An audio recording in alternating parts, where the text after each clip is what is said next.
Hanad's story. We're born here, raised here. We're Aussies, and it's time for us to have a say in how our communities are being supported, what resources are available to us.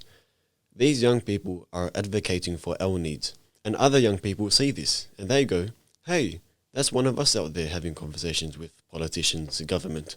I could do that. That's powerful. Content warning.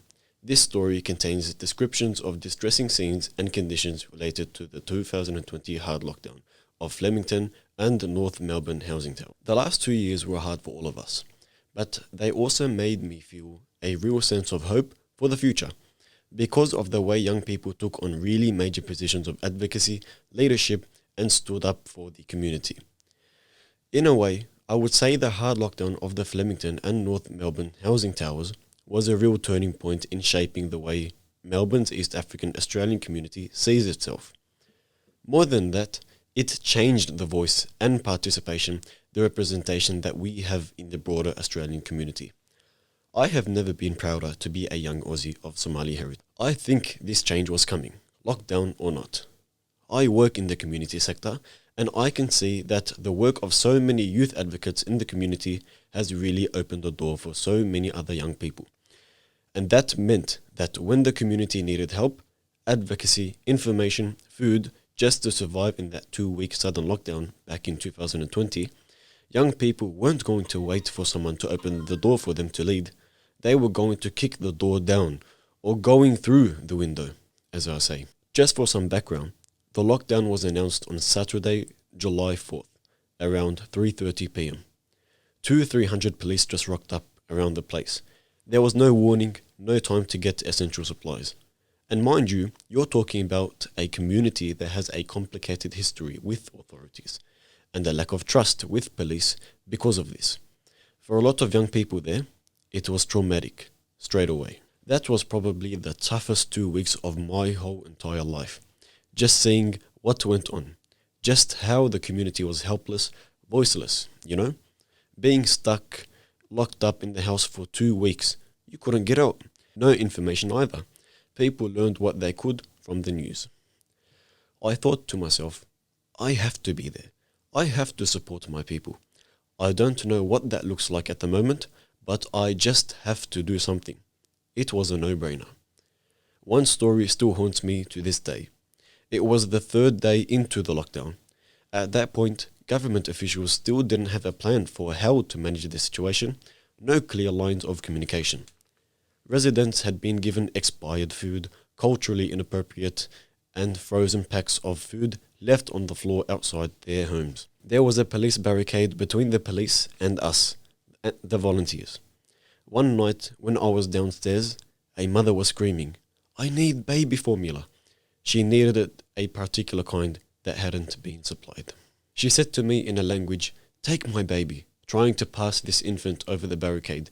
She said, "Take him off me, because he's going to be better out there with you than he is in here with me." I was like, what in the bloody world is going on here? It was shocking. It was just trauma. And the people in those buildings, some of them have serious health issues and face other social challenges. Some of the most vulnerable people were just locked up, and it was clear there was no plan in place for how these 3,000 vulnerable people were going to be supported. And to this day, many of them haven't felt safe to return to the place that was their home. And even those who have lived there for decades, they don't know when it could happen again. But one massive positive thing that really stood out to me during these 2 weeks was the young people from the community who stepped up day in, day out, volunteering their time and often working 15 to 16-hour days. These weren't young people working in the community space. They were just 16 and 17-year-olds sticking up for their community. And what they were doing was approaching leadership, authorities, saying, "Hey, this isn't right. If you're going to do this, make sure you do it right. We need some messaging. We need some culturally appropriate food, halal, kosher, vegan, whatever. We need support services." They were talking to business executives, local government representatives, just up, saying it like it is. And at that moment, I realized the future is looking really, really bright at the moment, because the young people are speaking on a daily basis now. We're not waiting anymore.